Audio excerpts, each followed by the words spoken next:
their time, No. in their time, humans were capable of many great things. Now it is our time, and it is my kingdom. Apes will learn, I will learn. And I will conquer.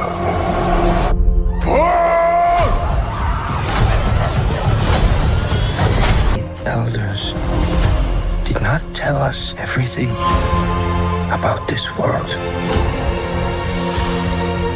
Bend for your king.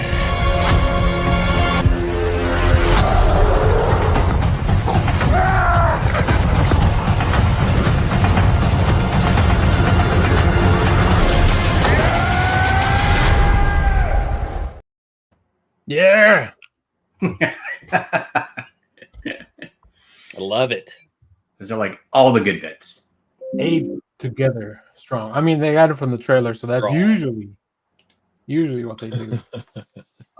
Cool. So for anybody not have guessed it, welcome to the Next Issue podcast. On today's show, we're going to be talking about Kingdom of the Planet of the Apes, our long-awaited episode.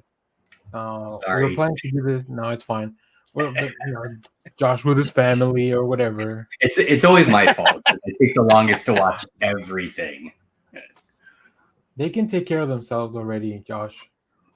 That is true. That is true. If this movie taught us anything, it's every ape for themselves. Right. That was the takeaway. Isolationism. Yes. That's right. Yes. And oddly enough, like most ape movies, don't trust the humans. Man. We'll get into it. I'm ready to talk. Yeah. So, we are going to do a little bit of a different format, and you guys will probably just play along at home. But if you've seen this film, let us know down in the comments. We are going to start just quick. I think we've talked enough about the Apes franchise in the show for everybody to know a little bit.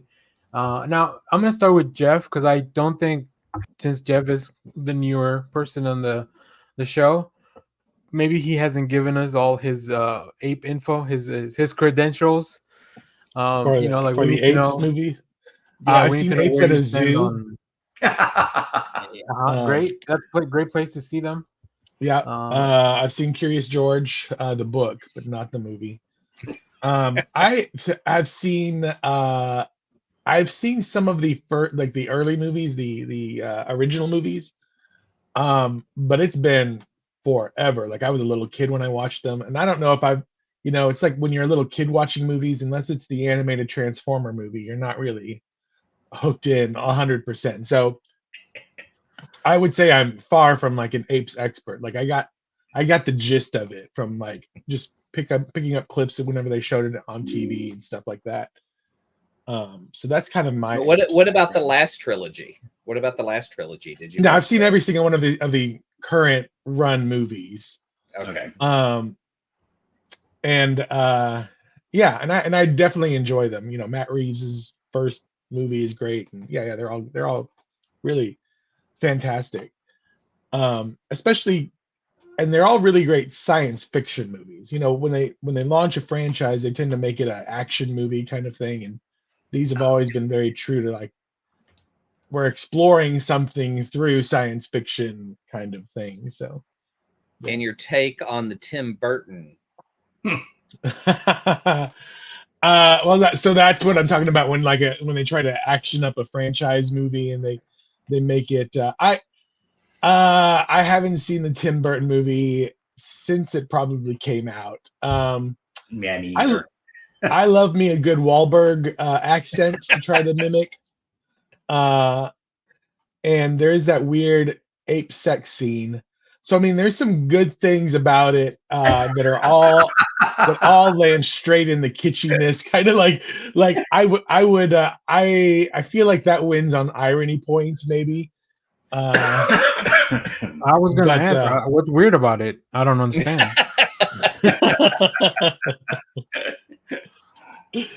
As long as it's no, you're right. consensual. Yeah, I'm all in. Hey, You know, love is whatever. love. That's right. Yeah. Cool. I would never. All right. Yeah. So yeah, I'm not Have a you- super ape fan, but I'm a fan of the apes. Okay. Cool. Well, recommend the ongoing comics. I don't know if you're reading those, but I think we can all They are vouch for good. those. Yeah. And some take place in the new trilogy, some take place in the old trilogy. It's fantastic. Yeah.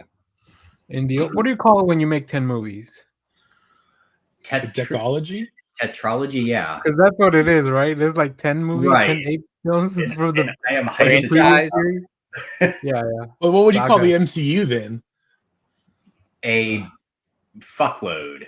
Yeah. That's right. I mean, it's Heck, not it's not Disney, but it's also not James Bond.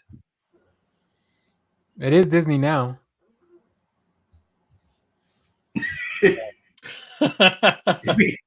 Oh, I thought Clay confused himself. It was like, Yeah, he did. I think he might be having some tech difficulties. We'll see.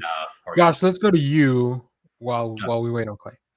Just quick refresher on where you stand on apes. So I came to it really late, actually. As a kid, like you were saying, Jeff, they were always on TV, and I always found it kind of like, I don't know, it was hard for little baby me to get, so I never really got into it. And I think also now, having finally watched the originals, I think the undercurrent of violence and kind of commentary just resonated with me as a little kid. Like, I didn't understand it, but I got that it was there, and it was hard for me to grasp.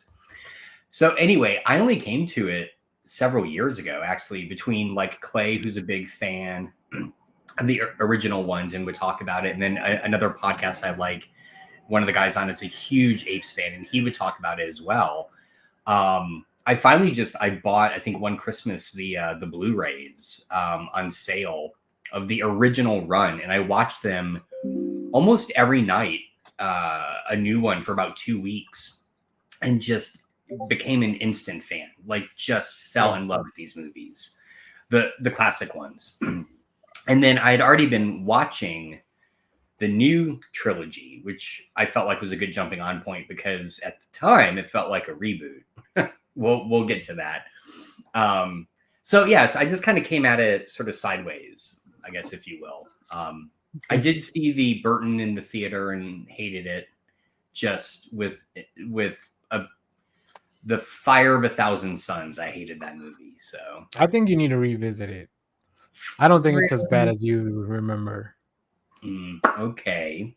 Tim Burton We got ourselves an ape here. Hiya, That's apes. a really How do you know good. that for me? That's a really good impersonation. That's Hey, Jeff's Mr. side Ape. gig. Whenever How you Mark doing, Wahlberg Ape? does a voice acting, Jeff actually stands in. Yeah. Mhm. That's his side hustle. That'd be good. Like, Those Transformer years were so good, Trimmy. we Yeah. can't get Mark in today. Call Jeff. So That's why Anyway. they made him. That's why they made him a Texas character, because Jeff Hardy was there. So Yeah, exactly. I'll do it only if you call him Cade. Mark Oh. Wahlberg, Texas engineer. Yeah. well, All right. how about you, Danny? I actually, you may hate this, but the first Apes film I saw was the Tim Burton one, which I don't. No, hate. actually, I think the first one I saw ever was the Tim Burton okay. one. Yeah, I was gonna say that's probably the first one I watched, like, intentionally front to back. I actually Exactly, stumbled into the theater, like I fell into the door, and like, oh, because I'll just stick around for this. Is that Helena Bonham Carter dressed as an ape and Paul Giamatti as an orangutan? Sign me up. But I think that's but for me, like, as a kid, that was probably the only thing that attracted me to the original movies, where it was like, that person's dressed up like an ape. And then, of course, there was all this kind of pop culture, I guess, phenomenon or whatever surrounding the Charlton Heston. You damned it, like, that's always been super popular. my Yeah. entire life. So Yeah. like I knew to pay Mhm. attention to that. But like for the most part, I was just like, who's this Dr. Zayas is like a weird, trippy hippie monkey hippie or whatever. He's And a he was always the one that, scientist. yeah. Yeah. But he had like the necklace, and I always like kind of associated that kind of necklace with just like people out in the West Coast that are just like in robes, dressing in like or Right. dancing around on the hillside, you know? Jeff loves to put people in boxes. I do. He's well known for that. Yeah, I think my It's first your job apes, to I break think, out of them. yeah, we've talked about it, but my first apes was either Burton or The Simpsons. So Yeah. Yeah. but Clay, quickly, I know you probably have the most backstory, so quickly fill in the audience, and then we'll get to Talking Kingdom. These were on when I was a kid, and I was just on top of them. I loved them because there wasn't much sci-fi available as a kid, much less on just network TV. But ABC would run these like after school, I remember, and so I just like run home to watch them over and over again. And then the Burton film I was excited for, but not, it was just, it is what it is. It's just very odd.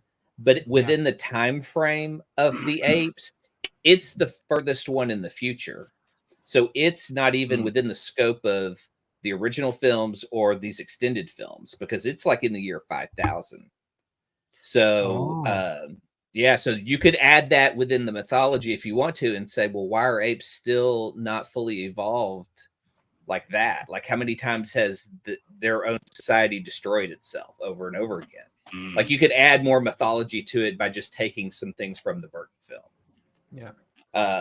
But then the Reeves films, I mean, Reeves did the last two. The first one, Rise, is I think Rupert Evans, and I think so. It's amazing. Like, John Lithgow is amazing and probably the best performer in the entire run of the Apes films, and that's the reason to watch that movie. Other than maybe Circus. Circus carries that entire franchise. Yeah. And that's what's going to be critical to these next three films, is because Andy Serkis is just a god of motion capture. Like, he's so good, and he has an incredible crew with him. Like Terry Notary, I'm a huge fan of. And he did the motion capture for Nope. He did the ape at the beginning of the film. And, oh, man. No, not Nope. What is the... Jordan Peele movie? No, the Jordan Peele movie. It is called Nope. It is Nope. Okay, Nope. yeah. I was like going, am I confusing that with another one? But No. yeah, like an amazing team of apes in how they move and everything they do, and the next three were great. These I'm kind of worried about.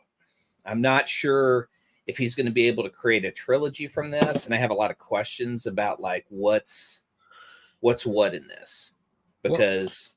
Yeah, so does this kick off like, I mean, so this is a franchise that's going to continue, I guess. Like, I think they've announced 3 more. It started. Oh, really? Because see, I felt like I assumed that was the case, but one of I would say the very strong points of this movie is it could end and be done. Like the ending is very much an ending. So. Well, I think that's more, I mean, that's something to be said for like the way just movies are made today. Cause that's why I was like, oh, I'm surprised they've announced 3 more. I mean, Marvel's probably the only people that can get away with that now, I feel like. And even then they're just like, where's Blade? You know, like they will announce these movies, and, you know, Zaslav or whoever comes along is just like, no, I don't, you know, we don't. Yeah. I woke up today and we're like, I'm not funding that movie anymore. Right. So. That's a good point. Looney Tunes character bit me while I slept, and so I've decided to send in history. So I had a bad dream, and so now instead of reliving the plot of Space Jam, the man decided to cancel the Looney Tunes movie. 2 good Looney Tunes movies. All right, we're gonna get into it. Yeah, sorry, Clay, go ahead. Oh, no, just the business of this was 20th Century Fox, you know, coming off of the Matt Reeves one, wanted to continue, but because they got bought up by Disney, it immediately got canceled. So there were some ideas floating around for more Apes films, and they just got disrupted by business. So this is but Matt Reeves is a executive producer on this, and I believe wanted to help continue the trilogy or continue the saga, I guess, at this point. But it's a Caesar-free saga, and I'm trying to figure out what's going to connect these films, because in the previous one we had Caesar. I have theories, but go ahead. Well, I in the think previous one we had. That leads us to your first point, right, Clay? So we can get into that. Yeah. So Andy Serkis is an incredible motion capture person, probably the king of it, and deserves a Lifetime Achievement Award for it, and is and could hold an incredible franchise together like Planet of the Apes. Can Noah? I mean, is Noah that character that can hold this franchise and the actor that's doing it? I mean, I felt like it. I mean, I read somewhere that Serkis helped with the actors on this to get them comfortable with the motion capture. But I found Noah a very compelling character, particularly the arc that we see in the movie. Sorry, Jeff, go ahead. No, I was just going to agree with you. I thought Noah was the character himself, but the actor that portrayed Noah, like I connected with Noah, which I was surprised by. Noah's played by Owen Teague, and he's been in movies like It. He was in the It movies, so you may recognize him from that. Black Mirror, not a lot of other stuff though. Pretty fresh face. So they definitely somebody good to tie your ape card to. That's right. He did the ape motion capture in It. I do recognize him. Yeah, see, that's the thing, is like this is a young dude with not a lot of experience. So it's like, are you going to tie your franchise to that, or is the franchise tied together by the word of Caesar? Like, is that what is going to connect the film? I think that's it. Is Rocca dead? Which I'm going to say no, because I want to believe that maybe he carries the word of Caesar through the films. Well, he already has, right? He already has throughout his life. I want to come back to that because I was falling asleep last night, and this point came to me because when I was watching it, I was like, why does Rocca look so familiar? I think what links the films together is Rocca becomes the template for the lawgiver. Yes. He looks like the lawgiver.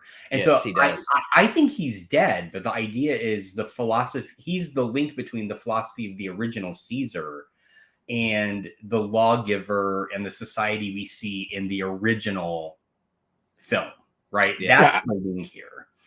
My guess, or if I were producing these next three movies, my thing would be like that you're, as an audience, we're getting to zoom out over time and see this entire story. Yeah. And then we can see how Caesar was a product of just a science experiment gone wrong, and they gave the apes super intelligence, and then he united the apes, and he kind of, in order to do that, he had to kind of come up with this philosophy, apes strong together, blah, blah, blah, and how that word got perversed over the course of centuries. Right. Is this about religion? That's what science fiction does. It's supposed to be like, hey, look, here's this story. Now go think about what I'm really trying to tell you. So, that's what I think. I think the word of Caesar is the thing that carries this going into the future, farther and farther into the future. And then I think what will be interesting is if they do kind of do the thing where they bring an astronaut back down who's been frozen in space or whatever, and they're like, we've tried to mimic your thing, and he's like, well, you did a better job than what you know, but you took all the bad stuff, like you took all the stuff that you used to power to influence. I feel like if we trained eagles, society would be better. yeah. Like if we all just bonded with eagles. Are you saying there's a bunch of Ren Fair falconers out there who are just living their best lives because or like just birds in general? Yeah. Can you imagine, like, you grow up and you just have to find a bird that belongs with you, and you just have like a bird familiar all your life?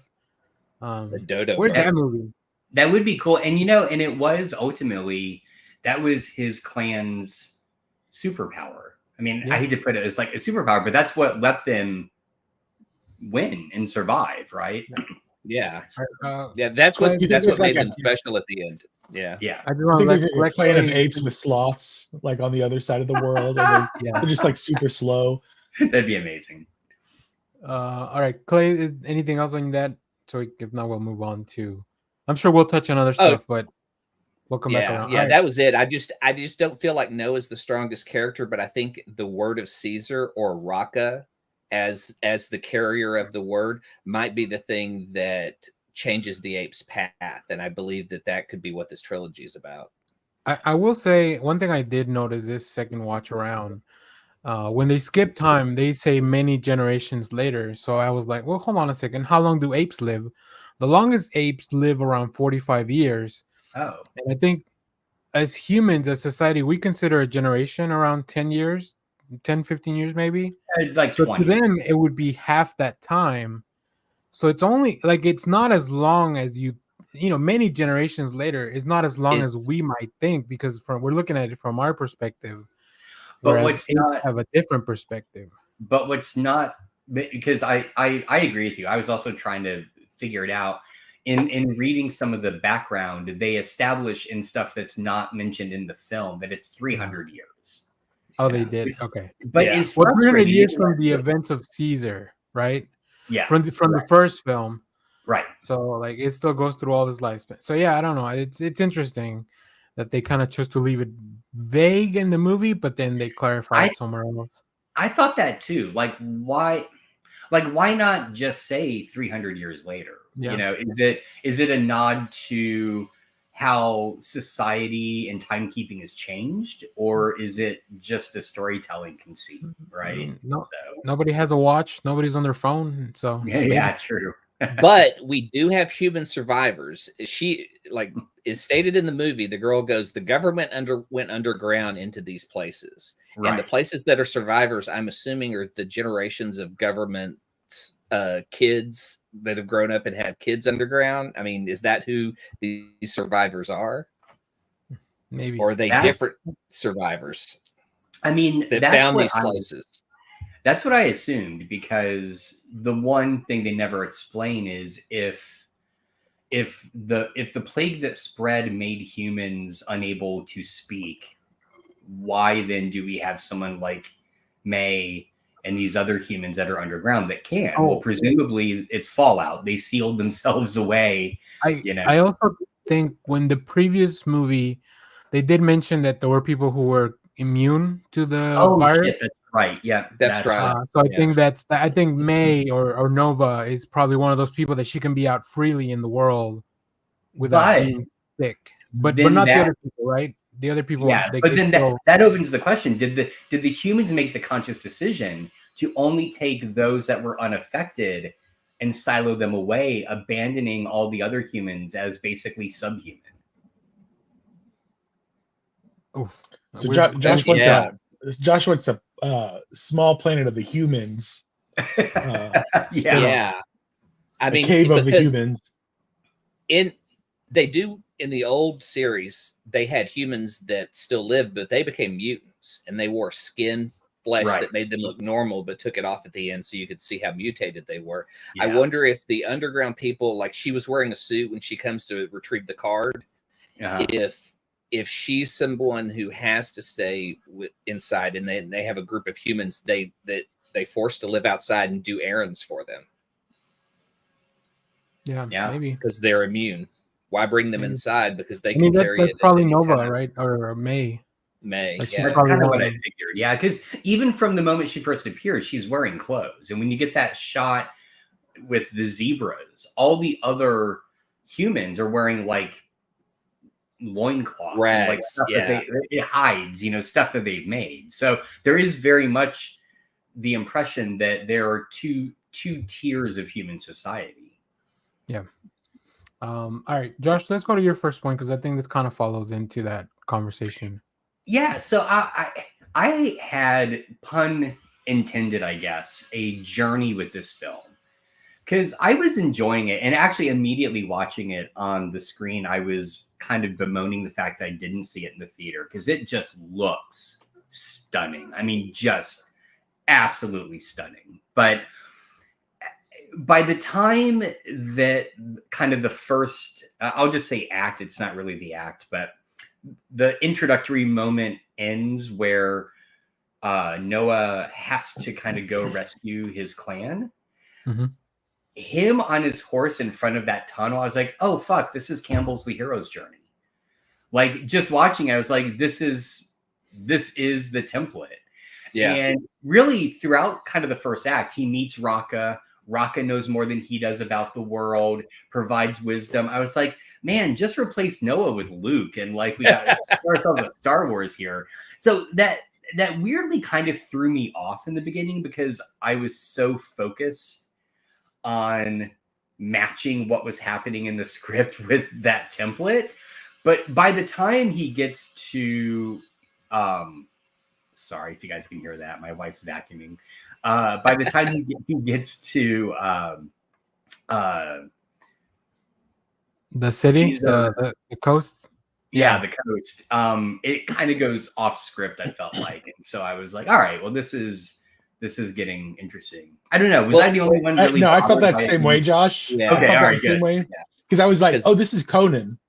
Like I wanted to see him like with a giant sword. Yep. And there was kind of a scene like that where he's kind of like, I forget what he was. Oh, he's practicing the eagle thing, and I was like, "This is this scene in Conan where Conan's swinging his sword around." It is also very Conan, right? His entire family gets butchered and captured, and he's on his own. I mean, yeah.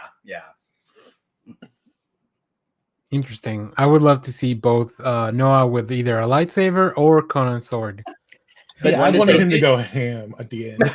Yeah, they do cram in so much that you don't meet the villain until an hour and 15 minutes into the movie. Yeah. But like, wait, is that true? Because what I love is this Apes film does what I think all the really good Apes films do, which is complicates the idea of good and bad. Mm-hmm. Yeah. Mm-hmm. And I would argue that May is a villain in this. Oh yeah. Right. So Yeah. we meet her way earlier. I mean, we meet her like what, probably 45 minutes in. So yeah. Actually, she definitely has her own agenda. Right. Exactly. Yeah. Okay. Yeah. Well, with that, let me see.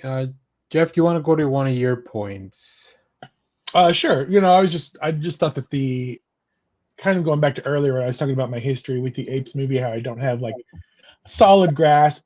I always wonder when I go and watch, like, whenever I hear people talk about like Marvel movies and they're like, do I have to watch all of them beforehand? Do I, they don't know all the little ins and outs, and I wonder how it is going into movies like that where you just don't know, and this is what that is for me.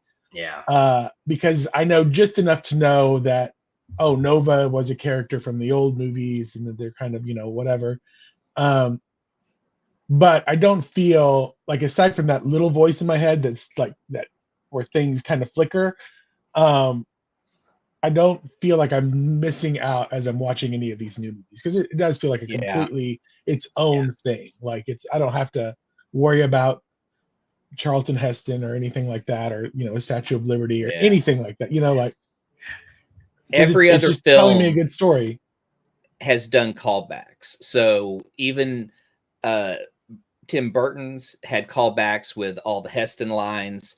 And I'm just going to call them the Matt Reeves films, had callbacks with those lines, had callbacks with names, had callbacks with all kinds of different moments from the original trilogy. That's what I find interesting about this one, is this really has no callbacks. I mean, if anything, the few moments that it does have are monkeys on apes chasing humans. Right. Because that is the original opening to the, when they first find the apes on the planet.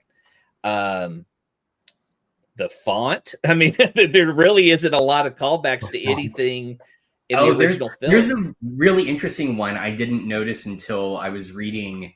Again, I always do this after I watch a movie. I go into like the trivia for it. Did you notice the doll they find? Oh, the doll. But also, did you know Caesar's symbol is the window from Rise? Yes. Yeah. Right. Yeah. So that's a deep callback. I mean, that goes back 4 films.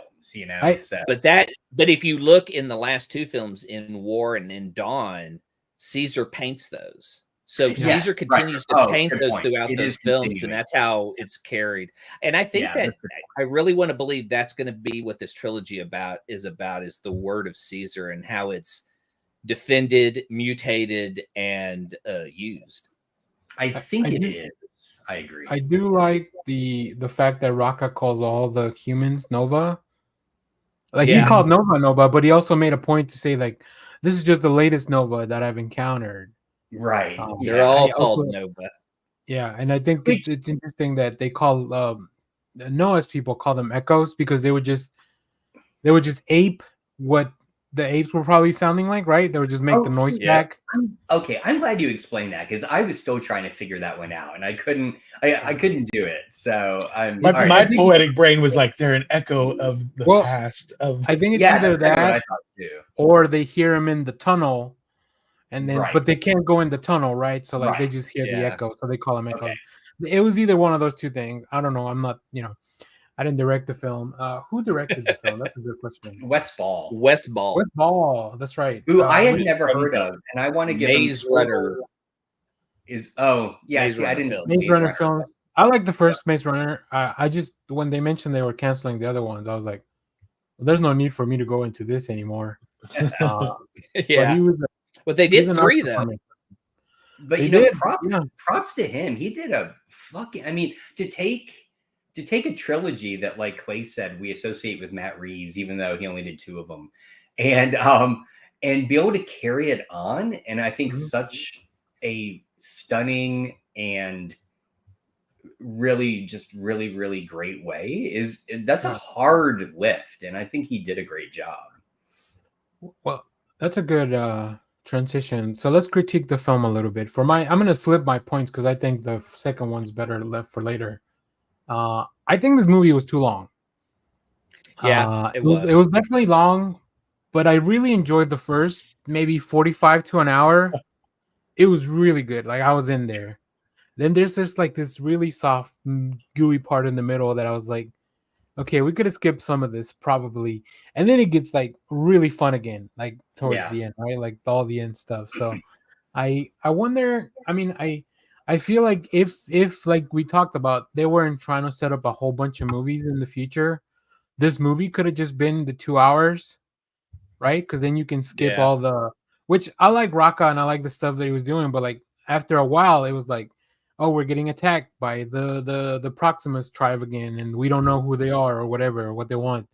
Which they look cool. I like that they showed up in like their mask and their almost like riot gear or whatever. Right. And they a lot of that does help a little bit with Noah's like, oh, he's a smart ape because he was able to fix the rod, right? The prodding Yeah. rod, and then they go to the observatory, and I'm like, those are cool things, but I feel like they just really extended the film too long because I think it's like 2 hours and 40 minutes or something. It is, yeah. Yeah. it's, But it's longer with commercials. it's longer with commercials. Oh, see, thank God I don't pay for that on Hulu. 25, So okay. Oh yeah. but I did watch it in 2 chunks because again, I started watching it and realized I didn't have enough time to get through it in one sitting. So Yeah.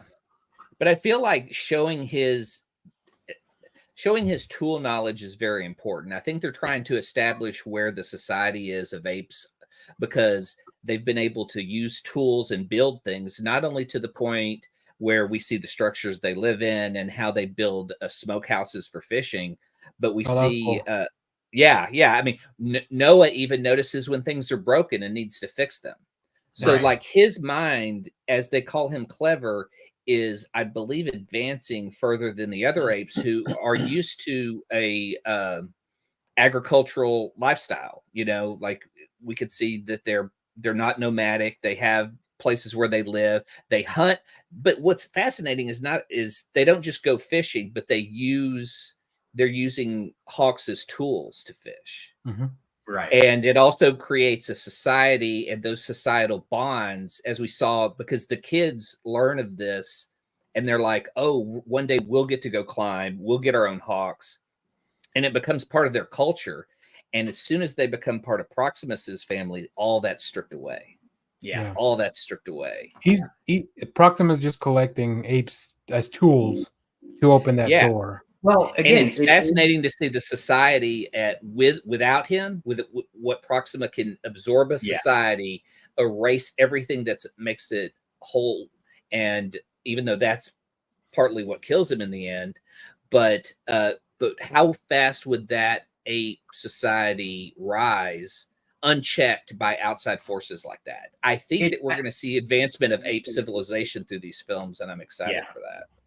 That's all the way to the point where they're all working in offices. Yes. They have like 9 to that 5. was the original book, right? That was the original script. Planet of the Yeah. Apes took place in a 1950s ape city where they had cars and traffic lights and shit. And they scrapped it, but Dana Gould, a comedian who's a big fan of the Planet of the I Apes love series, his thing. yeah, he wrote a Visionaries book finishing that story, and it's fascinating. Oh, have you seen his Dr. Z? His Dr. Z talk show? Yeah. Well, and he collects stuff from the films. Like he own like the Lawgiver or something like that. I thought he owned the Lawgiver at one point. But so the thing I loved your point, Clay, because I think the thing that it both kind of wears itself on its sleeve in this movie, so it's painfully obvious, but I also thought it was kind of brilliant, is one of the bastardizations of Caesar is not even his philosophy, it's his name. So just you get that one little comment from Trayvon, I forget his name, about how Proximus really likes Roman history. And I love the idea that, of course, as they're looking back and they see this name Caesar being important, where else are they going to see it in these books? It's in, so he's modeling the kingdom after the Roman Empire. Yeah. You know, and this absorption, this putting people to work, this both, you know, you become part of the kingdom. You don't really retain your identity. I mean, you can have it, but it has to be lower in importance to the function of the kingdom. I love all of that. It's Trevor. When you're part of the kingdom. Your job is to serve the kingdom. Right. Exactly. And when you're part of the community, your job is to serve the community. So like those two differences between their lives are fascinating to see. Yeah. It is Trevathon. William H. Macy plays Trevathon. That's the character. I don't. That what name, a wild name. I will critique the names in this. I felt like having Noah and Nova is confusing, which I understand they wanted the callback, but still. Well, her name is May, though, right? She tells him. Yeah. She eventually says, "My name is May." Yeah, no. Yeah, I know, but like, but just slipping the Nova in there just for the reference. They could have just gone with May, you know, like just not call her anything until she says her name. It would have had the same impact. It wouldn't have. But then we can't ship the monkey and we can't ship the ape and Nova. Oh man, I don't. No. Noah's got to be with Suna. Come on. You know that fan fiction is out there. Oh, I'm sure. I am sure. All right, Clay, you were kind of on your second point there. So, is there anything else? You kind of brought very, very smoothly brought it in. By the way, thank you very much. I tried. No, I was just fascinated by the just the comparisons of their society with under Proxima and by themselves, and just how it can grow, and it just shows like how big a society can turn into a machine that doesn't benefit the people. And the smaller society seems to always benefit the people because everyone knows who's in charge of what. And what's cool is they even show, like, at one point when Noah goes up to see his dad, when his dad's having a meeting about they found this blanket, the guard comes over, but the guard knows him and is personable with him. So it isn't like, I'm kicking you out. I know you're watching your dad, but hey, did you do good? Did you when you went out today? Like that? That kind of interaction just tells you everything about their society there. Which is also paralleled later when they get to Proximus's kingdom, and that one guard ape says, you know, welcome to your new place or whatever, right? He just sort of sends him into this like raucous place with like all the apes just kind of like moving around. And you realize there is no welcome, there is no individuality, there is no knowing one another. It's just a mass. Yeah.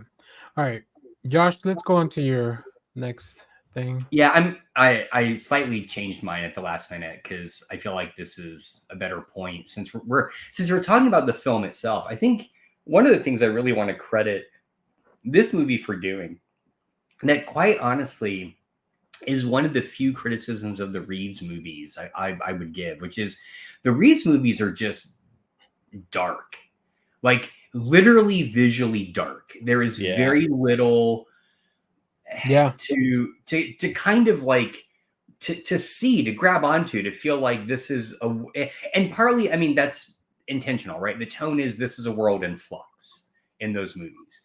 This movie does such a beautiful job visually. But what I also love about it is it uses these different visuals symbolically. So for instance, for the first half of the movie, the environment is green and lush and overgrown, and you feel like this is a world that is being overtaken by nature, but it's a growth, right? And that represents the Eagle Clan and Noah and these little pockets of ape society. Then you get to Proximus, and yes, he's on the coast, but everything is brown and rusted and metal. And so it is this parallel between where can ape culture go? Is it going to be about growth, or is it going to be about degradation? You know? And I loved that. And just because, again, I don't know if the Reeves films were so dark also because of the capabilities of the mocap and the CGI. But this film is just, I mean, I was blown away to read the entire end bit where, sorry, spoilers, where the human compound gets flooded. That was 30 straight minutes of all CGI. I believe which is kind of stunning to think about it. And apparently Wes Ball was like super, super proud of that. Like, just like, you know, yeah, that is it, to where they put like weights on the actors' legs. So as they moved, it was like they were moving through water. So if you think about that fight scene between Noah and the gorilla, as they move through the water, that is just them acting. Everything around them is CGI. I know, it's kind of mind-boggling. I mean, so yeah, because a lot of the film would feel like a cut scene for a video game. Like I feel like at the end of the moment, I go, okay, well, where's my controller? I need to, you know, right? like, yeah, exactly. It felt so CGI, but man, I do love that chase at the end because you just see how much smarter he is by The leading him climb into through that trap. Yeah, through the pipes. It's like you're going through the. Remember that screensaver for Windows, whatever. Yeah.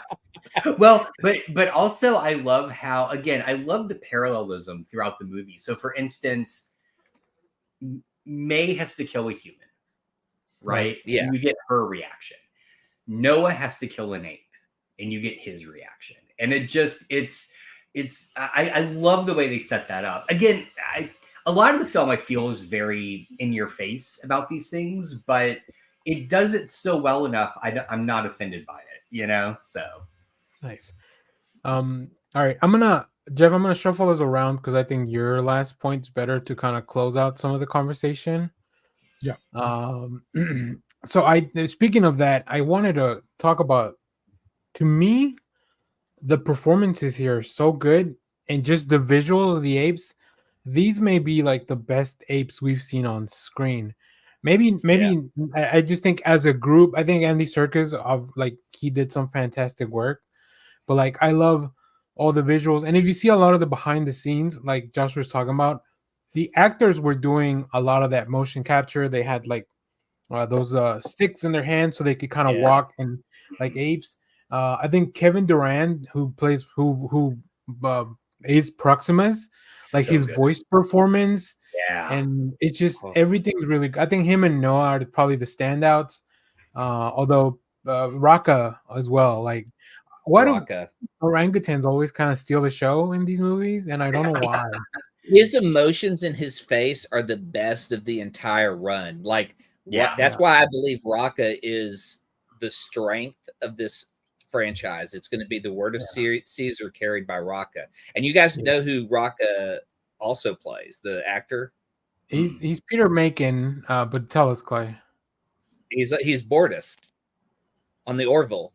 Oh yeah. Oh shit! He's in a lot of TV. All right. His voice, but his voice is so different on that because it's just kind of monotone and with like not a lot of excitement. Rocca is so different. Wow. Yeah, it's really cool. You know, get you a crew like Anaya and Suna, like just that first scene of them climbing to get their eggs, and like, you know, like Noah giving up the egg because he's older. He's like, it's only by a few hours, like doesn't matter, you're older, that's the law. And then, you know, going up to the highest peak. I just really, all the visuals look fantastic for this film, and I believe they said they're gonna release a version of this film, like maybe some behind the scenes stuff, where you can see the actors doing the scenes without the CGI on top of them, like their physical performance. I think that'd be cool to see in some of those big scenes. Even the stuff with even the Eagles look great. Like just that last sequence of the Eagles attacking Proximus. So yeah, I really love the visuals in this. Just I think great performances all around. So I'd be happy to continue to see these actors, and maybe bring in Kevin Durant as something else, because he's just so imposing and menacing and just so good. And, you know, watch Abigail. He's one of the highlights of that film. I love that dude because he's so intimidating, and he's also going to be part of the new Airplane reboot. Oh my god, that's him hilarious. and Liam Neeson, and he's funny too. Yeah, so that's amazing. Wow. Before we go to Jeff's last point, let's throw in some like little quick bits. One last thing I wanted to touch on, and we don't have to work on it too long. Noah has blue eyes, so is he a descendant of Caesar? I feel like he is. I really smart, right? So yeah. But what's interesting is if he is, how did they lose the connection to Caesar and his philosophy? Right? His dad said so much to learn, so much to teach. Yeah, who knows what the elders were keeping from them still at that point. Okay. Yeah. So because if every group kind of like separates from the original Caesar group at the end of war, I mean, how many exist out there? Why did they leave? How many different clans like use animals or tools or have advanced without any interference with anyone else? Yeah, it's a race to see who's going to get like evolved fastest: the humans being able to communicate, or apes not killing each other. Yeah. I just love. I'll just make this quick point. I just love that there have been, I think, since Rise, there have been little tiny suspicions that these films are not a reboot but connected to the originals. And I feel like this movie finally, to my mind, firmly cements that, to where you could do a watch of Rise, this whole quadrilogy, that's not the word for it, and then go straight to the original Planet of the Apes and just keep watching. Like, I feel like we're at that point now. And then finish with Tim Burton. No. But that's so far in the future. That's where it goes. Yeah, it's so far in the future. You can watch it for what it is. It does have some fascinating ape stuff that isn't sex related. Like just the apes running on the dirt and how they achieved that with like they had these cars that were pulling these tracks that the stunt people would run on, and so it made them look like super fast. It has Tim Roth in it. Come on. It does have Tim Roth in it. But can anyone Michael Clark Duncan? Can anyone explain the ending? No. It's been too long. I don't even remember what the ending is. It's the Abraham Lincoln Memorial. Yeah. That's right. Date is Abraham Lincoln. The ape. I feel like they just threw that in for no reason. No, I think they threw it in because they felt like we have to have a twist ending, but it can't be the original twist ending. So let's throw in a different twist ending that literally makes no sense. I mean, they could have had that commissioned. They could have had a Statue of Liberty that was an ape, and then that would have been just really weird. That would have, yeah. I mean, it's the same ending at that point that they gave us. So He Let's said, just "But make we'll all the just pivot to monuments this." apes. Mount Rushmore apes. Yeah, I was like, what's the weirdest ape monument that you could switch out? I feel like Mount Rushmore would be the weirdest ape monument. Like if you just had four Yeah. monkeys You know what? up on a mountain. yeah, What are those big giant heads in Britain or in Oh, whatever? the in Easter Britain? egg, Oh, the- Easter Yeah, Easter yeah, yeah. Island. yeah. The Easter Island. Island heads are just apes. All right. Chloe, did you have any last points? Anything else? Any small details? No, not really. I liked it on a second viewing. It's got a lot more to it because it is longer, and I have a lot of hope for the future. Great. Jeff, before you go into your big point, did you have any little details you wanted to, any small details you wanted to touch on? Just a few things, mostly jokes. One, I would like to explore the movie where Josh was saying maybe Noah is related to Caesar. Let's explore the movie where Caesar is like the Wilt Chamberlain of his time, and he's just getting nasty with from the last movie we see him, and then he just is like, "Hey, I'm retired. I'm going ham over here with all my lady ape friends." And so there's a bunch of little Caesars out there just floating around. So His you're DNA saying is everywhere. There's ape groupies. Yeah, 100%. You know, there's a moment in human history where like humans were down to maybe like, you know, a few thousand humans left in the world, and so we're all descendants from the small pocket of humans. So I'm saying that's where we're at. You know, He's got to repopulate. he's got to repopulate. Yeah, but Caesar's story is always so sad because every time he has family, they die. So, and how else do you heal from that other than making his family so large that it no longer matters? Yeah, Right. It's You can't take it all away. You can't take it all away. To Danny's point of the movie being long, it reminded I'd forgotten because I'd watched it a few weeks ago, that I had to sit through all the Hulu commercials, which absolutely drove me insane, because there's a pocket of commercials at the beginning. So when you watch like a movie on something like Peacock or Paramount, they'll front load all the commercials. So you just sit through like 5 minutes of commercials, and then you know they show the whole movie or whatever. But Hulu, and here's the thing, it's kind of like watching a movie like on TV now, like old school, like ABC Sunday movie of the night. right. But they don't even pay attention to where they put the commercials. They will just drop the commercials mid-scene. And it drives me so nuts that it actually took me 2 days to get through the movie because I just rage quit watching it after one commercial break, and then I had to come back the next day. Okay, so those were just my things. Like, I don't understand why they can't fix commercials also, on streaming services. If Hulu can fix the shows, I have the ad-free plan, but you still see the commercial breaks in some shows. Like it just goes to black and then it comes back, and I'm like, what the fuck? And I just want to make a complaint about this, specifically with Paramount Plus, because we've been watching Colin from Accounts on there. And I don't understand. Okay, since time immemorial, right? A TV show, you get the opening, you get the title credits, and then it goes to commercial.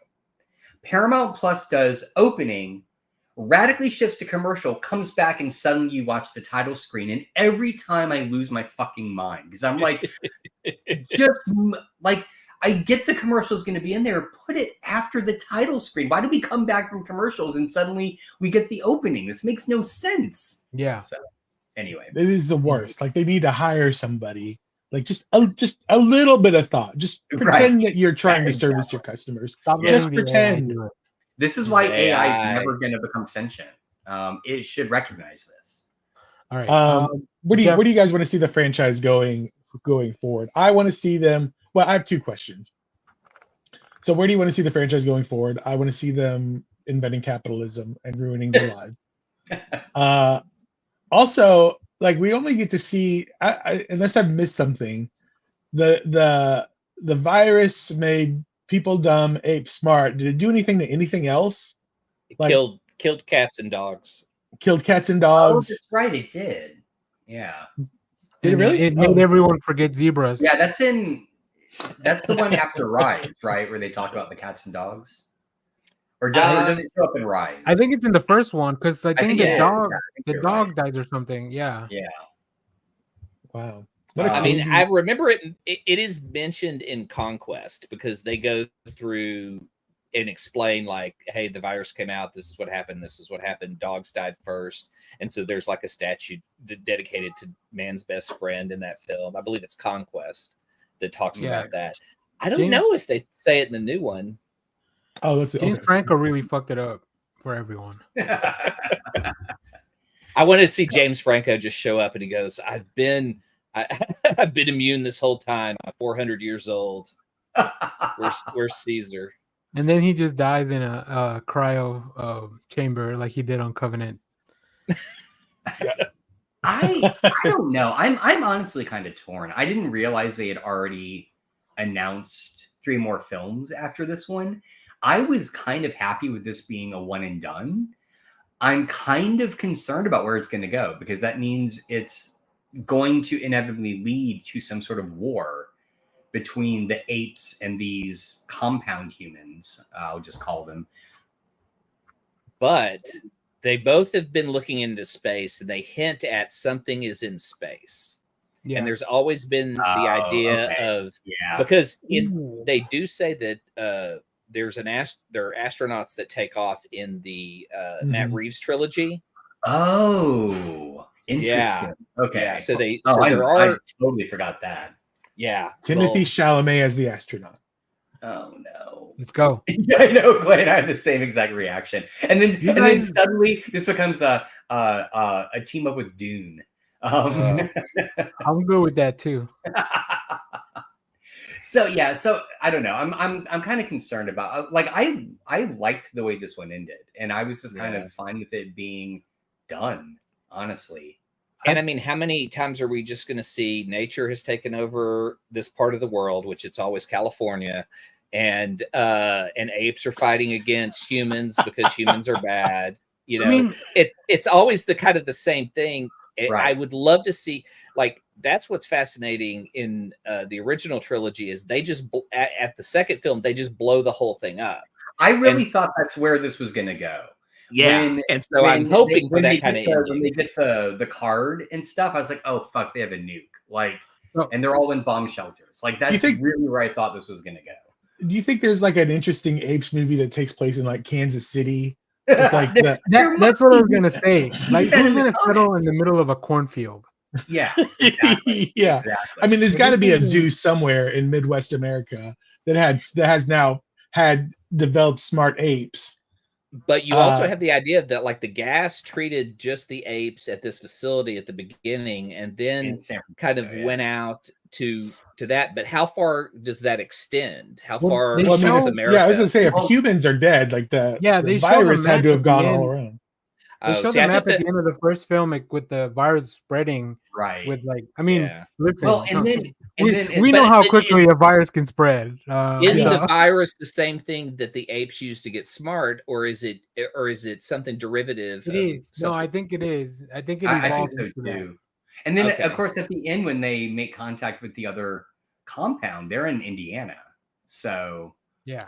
And is there like, are there apes that are like, if humans can be immune to the virus, are there apes that can be immune to becoming smart? Like there's still like apes that are regular apes, maybe. Yeah. So all right. So here, okay. Now that's an interesting point. What if these humans that have been living in these compounds come out, and just like when Europeans came to the New World, they introduce viruses that these apes are not immune to, right? And it kind of does everything. I will say, as we're talking, they give the apes monkeypox. Right? Yeah. Ironically, I would really like. I know. I love that comic series. It's so good. That is a fun book. I would appreciate in this upcoming set of new films if they do ultimately double down, just like we are going to tie this directly to the original Planet of the Apes. Like we are going to show how we got all the way from Caesar, right, in Rise, to Charlton Heston crash landing on this planet. And if they do that, I will be very pleased.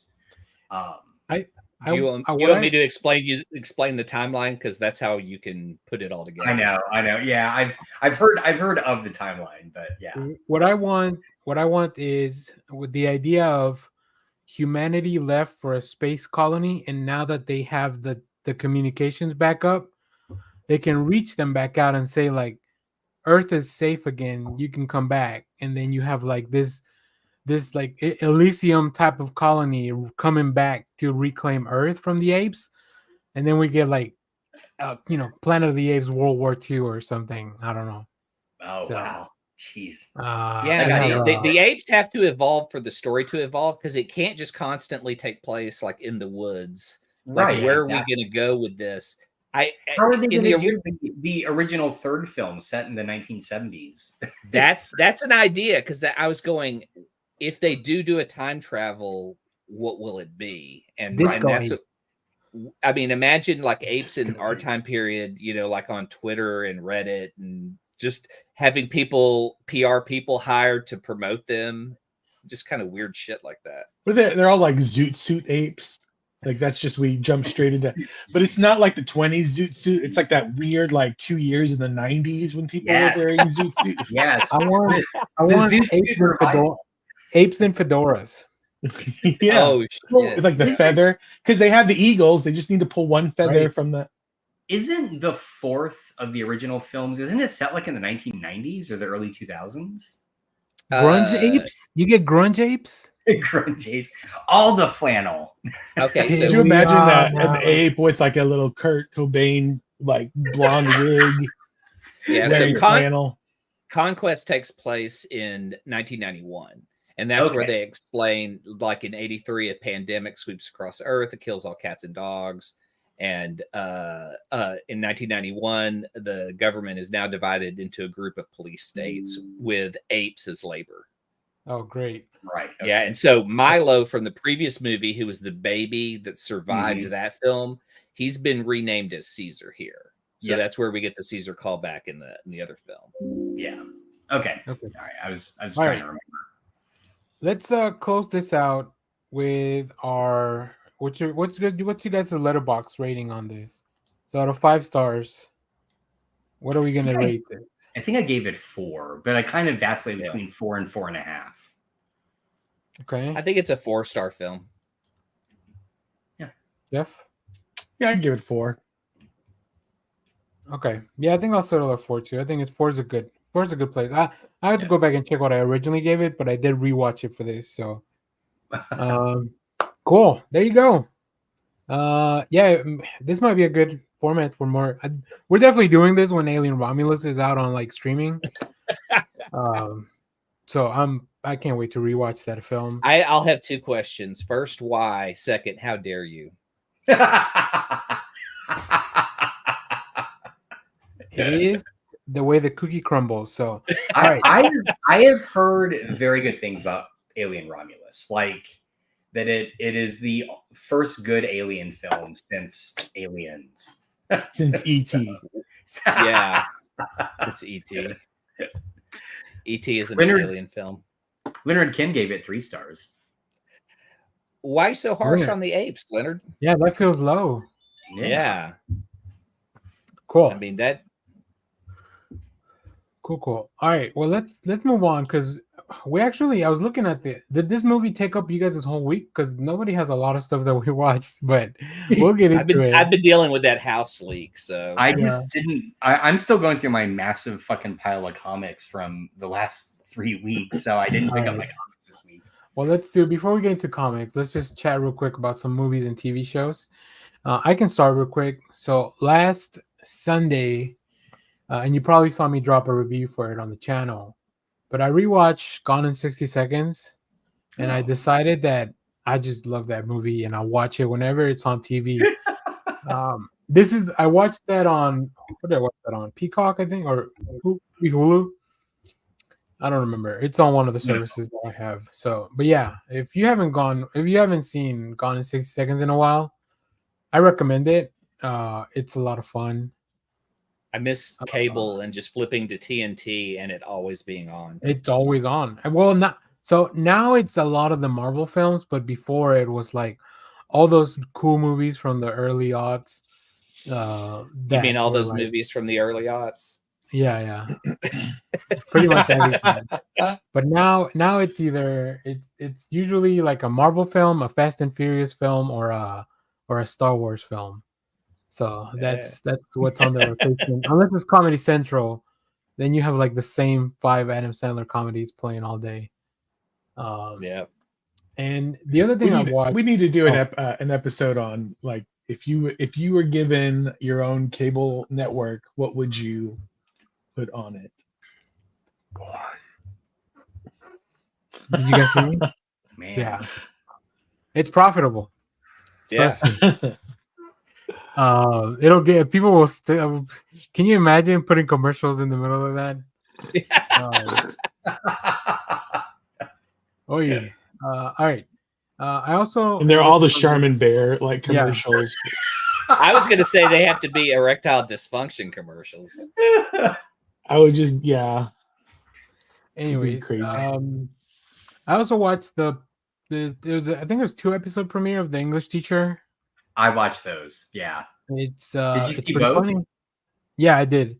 Okay, so did we. Yeah, it's great. It's really it's on great. Hulu. It's a new sitcom, but it's like the FX. It's like an FX show that's also airing on Hulu. Show, so it it's is fun. It's very interesting. I just want to give them props. It is set in Austin, and they clearly know their shit because there was a joke in the second episode about the Texas State having the security poles where you can go up to and like call the campus police.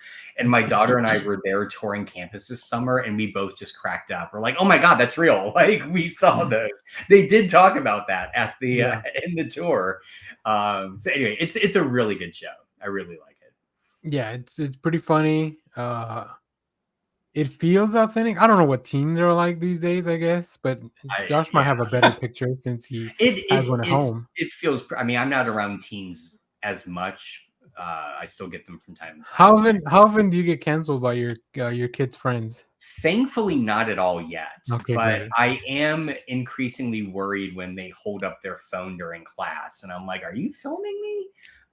So has that ever happened where they like try to film something that's going on in class? No, but I'll joke about it because I like do stupid stuff in class. Like I'll mimic the pose of like a prehistoric animal.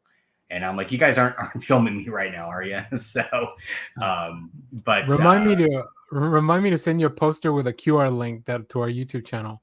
I'll just wear it as put a shirt at the bottom of every slide. Yeah.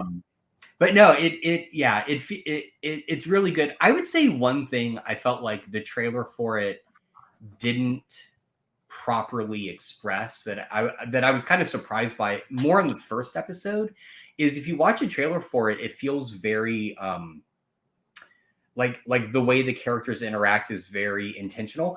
The pattern in the dialogue in the first episode is rapid fire. Like it is just back and forth, back and forth, back and forth. And I really wasn't expecting that, but I liked it. So it's definitely a lot more fast paced than something like Abbott Elementary, which feels right. Yeah. I totally agree. So yeah, that's all the stuff. I mean, I've been watching Rings of Power and stuff, but as far as new things, that's probably about it. So, Clay, you want to go to your stuff? I knew you were gonna watch one of those things, and but I'll let you try to figure out which one. Quiet Place Day One. I went ahead and checked out and really dug it. I'm glad that they are showing other parts of this world and the stories. And these two characters really had great chemistry. We went to the theater and saw Beetlejuice. Oh, I didn't know it was out yet. Yes, because it opened up Thursday night. So friends of ours got us tickets and we went. How is it? It was good. It's okay. I mean, Keaton kills. He's awesome. Winona Ryder's great. Catherine O'Hare's great. It's okay. Where are you on the first one? I like the first one. The first one's a lot of fun, But the thing about the first one is it's so original. To do a sequel to it is like you're just going to try to rehash what you did that was original. Like they try to do the music scene, and I don't feel like the music is good for that, or it's not. It's just a strange choice. Justin Theroux's in it. He's really good. He's good at playing those creepy, weird types. See, I take this as a win because even though it's not a resounding, it's brilliant. Like, I was afraid of this movie only being bad. Like this, usually movies like this can only go down. Like hill. So the fact that the drop off isn't terrible makes me think that that's probably the best scenario that you can get from a Beetlejuice. I am 100%. The juice is loose. That was the third time we said Beetlejuice, so I'm ready. I'm 100% with Jeff only because my main concern was Beetlejuice is from the good era of Burton. What is he made in the past 15 years that is good? Yeah. And so I was really worried that him returning to this was going to be bad. I will say the Wednesday show is pretty good. Yeah, but he's not directing that, is he? I think he did. Oh, did he? Okay. He might. I think he did the first one. I think he did the pilot. But but what's funny is even that he wasn't the original director on those. That was Barry Sonnenfeld. So, but you're right. Those are good. So yeah, it's interesting because like Catherine O'Hara is such an incredible character in this film. Winona Ryder plays such a different character, so they clash as well. But then as you introduce their daughter, I forget the actress's name, Jenna Ortega. She's just normal. So she has no character quirks. She's not different like the other two. She's just a normal kid. And so that's just a weird part of it that like she doesn't have any eccentricities that the other two have because she has such a resentment towards her mom being the host of a show about ghosts. Well, but I guess I didn't know that, but I guess that kind of makes sense because in the original, Winona Ryder's character is like super weird. And so it would make sense that if she's against all that, she's just going to be like a normal kid, Yeah, that's how you rebel against your parents. That's how you rebel, yeah. Yeah. So, but like there's a whole Monica Bellucci storyline that's in it that it has an incredible intro for her, but I don't feel like she's necessary. And same with Willem Dafoe, who's great and pops on screen and is a fantastic ad, but his character really isn't that necessary. Like there's really some unnecessary stuff in here. And I think it was just like nobody told him no and just let him add as much stuff. But those are the things that I was like, well, get back to just the originals. I feel like, you may add something, but did it add anything to the story? Not really. So that's why it's like at a 3. But those characters I still really enjoyed. They just didn't add anything to the movie. And Willem Dafoe looks insane. Like I love his character style. As opposed to regular Willem Dafoe. Like, when was the last time he didn't look insane? Like, oh my God! The last movie I watched him was he gets trapped inside this apartment that's being run by AI, and he can't get out. Like it has sprinklers on, like he has no water, and so he's like trapped inside this place, and he just loses his mind. So it's just like regular Willem Dafoe. I think ever since Spider-Man 2, he's been a little loose. He's somewhat of a scientist himself. Or Spider-Man, yeah. I feel like this is the one you knew that I would watch. Chimp Crazy. Oh wow, yeah. So I wasn't going to watch it because I knew the comparisons to like Tiger King. I didn't want to see animals hurt or anything like that. Yeah. But then I watched Moist Critical did a quick review on it, and now I'm like kind of fascinated. And so I just went in to see what all's going on. This woman is insane. She is just about monkeys and her. This woman's husband came in and caught her breastfeeding their baby on one end and a monkey on the other. That's how weird Planet of the Apes. I mean, they wouldn't make a series about a person who's not crazy about monkeys. I mean, reality shows have just become like, we're going to video the mentally ill, and that's what this is. So this woman like goes to help this lady who was basically trafficking monkeys, and yet she would sometimes end up with them. So like she would sell people monkeys when they were babies, and when they got old enough, they would like give them back to her. So she started a sanctuary. Yeah, so she was like a trafficker, but she seemed to care for them. I don't know. It's just, when you're giving a monkey as a pet, it's not a domesticated animal. It's something that is very violent and can kill you. Period. Yeah. And these people just feel like, well, and it's interesting because they point out the state that they're in has basically no laws on these on while owning wild animals. Yeah, I think it's Missouri. I was I was gonna gonna say it's say, got to be Missouri, Florida. Which one is it? Come on. Yeah, so I think Florida was Tiger King, so we got to go to Missouri. And so Missouri just had like, I guess, a lot of apes, and so she has a sanctuary with a lot of them. But then, like, you never. Where's that Planet of the Apes movie? We were just joking about like the Midwest not having. It turns out that they have all the monkeys. yeah. Well, you're never going to guess what movie star shows up in this. Oh no. Mark Alan Wahlberg. Cummings, Nightcrawler. Oh, wow. Alan Cummings did a movie with a monkey, like it looked like in the 90s. One of those monkeys ends up in the sanctuary, and so he's been trying to help people get these monkeys to a proper sanctuary by bringing awareness and things like that. Oh, thank God. Yeah, So yeah. weird. It's so weird when you go like Alan Cummings is suddenly, like speaking out about monkeys, and you're like, why? But he did.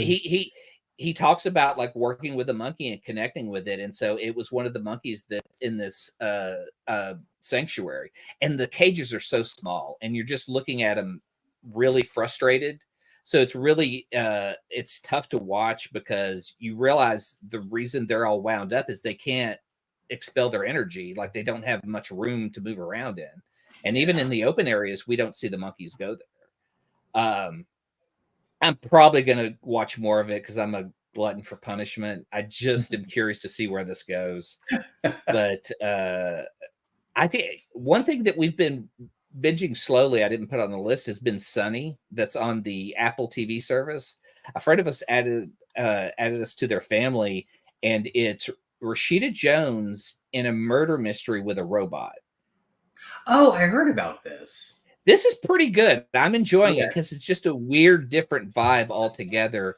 And so Rashida Jones is an American who had gone to Japan, meets this guy, falls in love, has a kid, and in the first episode, they've died in a plane crash. And this robot has been sent to her to help her cope with the sadness. That's the fascinating part because it feels like we're about like 20 minutes in the future with this kind of show. And I love that idea of like we're almost there with these kind of supportive robots that can actually be sent out. But the odd part of it in the first episode you find out is there is part of her husband's soul connected to it because the robot says goodbye in the way her husband used to say it. So she's trying to find out because there is a mystery of whether he's dead or not. Man. So, yeah. Okay. I was right about the monkey show, though, wasn't I? Yeah, that was it. I knew it. They make those shows for Clay. Uh-oh. Made him laugh so hard that he had to leave. I think he's got to step away for a sec. Josh, yeah. You want to go? Yeah, sure. So I don't have much. Also been watching English Teacher. Been watching the new season of Futurama on Hulu, which I feel like they still making it. It came back for like the fourth time. Okay. This is the second season of the Hulu revival, and it's fine. I don't think there hasn't really been a standout episode yet. And that's kind of been the case, I think, with the last two revivals. Is they're just kind of chugging along, which is totally fine. I mean, I would take normal Futurama any day. Every now and then, and this is more last season than this one, they will do an episode that's, I think, very clearly trying to be like a Fry's dog or Fry and his brother. And it just, there was one last season that just was a total whiff. Like, I don't know what they were thinking. It's completely incomprehensible. But it's Futurama, and I'll always watch Futurama. So anyways, there's that. The only other thing is I had pre-ordered Star Wars Outlaws. Yeah. And I'm not very far in it yet, but man, I'm really, really digging. I have wanted a Star Wars game that is just not Jedis for ages. I think the closest we got was Dark Forces back in the day, and even that became Jedis. This one just feels great. I love the main character. I love her sidekick Nyx. There's a lot of sneaking, which I'm not very good at, so I'm trying to get better at it. That's what my brother said. Yeah, a lot of sneaking. It's a very sneaking kind of game. So, but it's good. It's good. I've been enjoying it. So, you may be I'm the gonna only create one. I'm gonna create an inventory management game, a Star Wars inventory for the Death Star. nice. You just have to make sure that you order enough toilet paper rolls for everybody on the Death Star. Make sure there's enough coffee, space coffee, blue Space milk. coffee. Yeah, I love it. I love it. I would play the hell out of that game. The twist on Jeff's game is that the end is the last day before Luke goes on the run. So like all your accomplishments are blown up at the end. No matter Yeah. how That's how every game ends. yeah, like it always ends like that. So Yeah. That'd be great. And it happens right as you hit send to send the orders out into the universe, right? Oh boy, we need 15 rolls of toilet paper. Boom. Like in the background as you're ordering, you just hear all these alarms going off. And they're like, don't worry. Yeah. and then you used all those coupons that make it like non-refundable. So We got a service order for a backed up toilet on deck 37. is that where the water just shoots up as this starts blowing up? Oh gosh. All right. I think you're in the first movie and you're like, apparently there's a trash compactor that's nice. so you have to go and send somebody to You fix just keep fixing stuff right after they left. You have to Somebody order turn the more shields of off. You have to order more of whatever drug is in the syringe and the robot that gets the way up. Yeah. Who removed all these vents? Oh man, this is a solid game. I definitely want this to happen. I'd play for a little bit. Is it like I want it to be like Farmville where I just go in and like come back every 4 hours or so. You're just wandering around the Death Star different levels. Love it. Cool. Jeff, what did you watch? I really didn't watch too much this I watched some old episodes of The West Wing just for comfort television. Of course. But my big watch this week was Ghostbusters Frozen Empire, which is now on Netflix. Okay. Have you guys seen it? Yeah. It is my first watch. I missed it when it was in the theaters. I thought it was okay. It was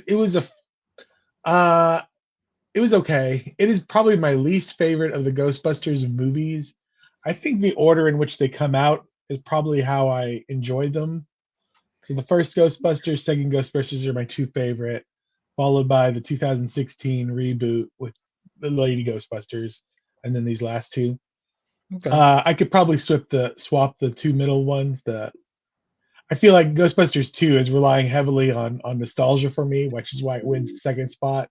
But I also feel like 2016 is relying heavily on nostalgia for me, which is probably why it falls into the third slot because it's not whatever. But this one, I feel like they're trying to like make that transition away from like here's the new cast and we've split them off and we're still bringing back the old cast because we know that's what you guys love. And here's Bill Murray saying something that's completely funny, I guess. It just seems like something Bill Murray would say. It's not really true to what his character was from the first movies or anything like that. He just he says the word horny. How funny is that? I kind of wish they would pivot harder to like separating. Yeah. there's that ghost girl, and I was like, put a ghost on the team. How cool would that be? Like, go nuts. Like, you can do anything with this. Yeah. Was Uh, Kumail Nanjiani like one of the highlights for you? Because he was great. I thought he was he was liked great.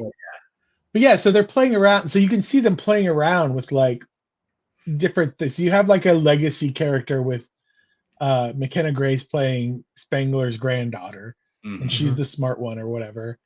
You kind of totally throw Finn Wolfhard to the wolves in this one, because he's like, he's hardly in it. Like, you can tell he's like, we had him for like 4 days, and so we just put him.